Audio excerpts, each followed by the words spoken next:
Invite a Budget Blinds style consultant to show you how to transform your rooms just by changing your window coverings. Canada's #1 choice for window coverings. Visit budgetblinds.ca today. Good evening and thank you for joining us. Cold Lake RCMP are charging a 26-year-old from that city after a significant drug bust a few days ago. Justin Murray is facing charges of possession with the purpose of trafficking and production of cannabis marijuana. On Wednesday, RCMP seized 3 plants, drug paraphernalia, growing material, and Canadian as well as U.S. currency. Murray is scheduled to appear in provincial court on October 14th. Well, an area producer in Edgerton is cleaning up after losing 3 heifers last weekend. The animals died after drinking water that had toxic blue-green algae from a slough on his property. The carcasses were found on Saturday and Lloyd Animal Hospital was contacted. Tests done this week revealed the animals died from the waterborne weed. Like the algae that hangs at the top and, you know, is kind of more like seaweedy kind of type looking, that's fine. It's the stuff that's kind of swirling in the water, like the kind of like a green soup. That's the stuff that potentially can be dangerous.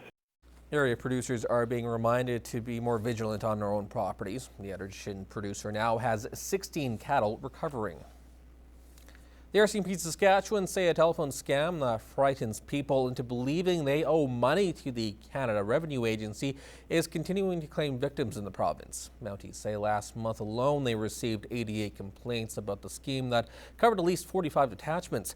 They think many more calls have not been reported to police. Investigators believe the scam is being orchestrated outside of Canada and points out that seniors and newly arrived Canadians appear to be more susceptible to the fraudsters.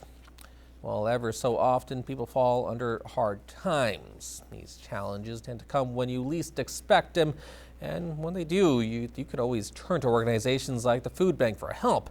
But what happens if there's no food to give? Krisha Khan reports. Bare shelves, little to no stock, and barely enough food to help supply those who need it most. This is an unusual sight for the Lloydminster Food Bank, but one that's put them in a tough spot. Well, if our food bank and shelves are empty, then we won't be able to assist them, and that puts them in a position where they won't know where to turn. Well, that reality is not too far off as the food bank has reached a record low amount of food. The urgency is great right now. In the 2 years I've been here, we've never seen the food bank this low.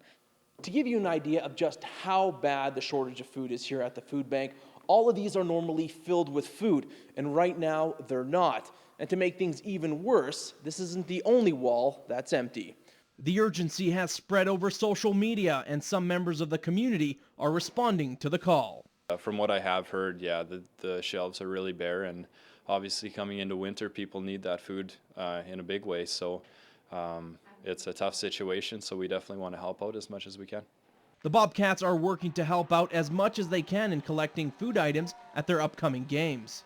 When you walk in, right in the lobby, there's going to be a table set up with some boxes, and if you bring some non-perishable goods, it'll help stock the shelves at the food bank. You can just leave them there, and we'll take care of that and bring all the boxes over to the food bank after the games.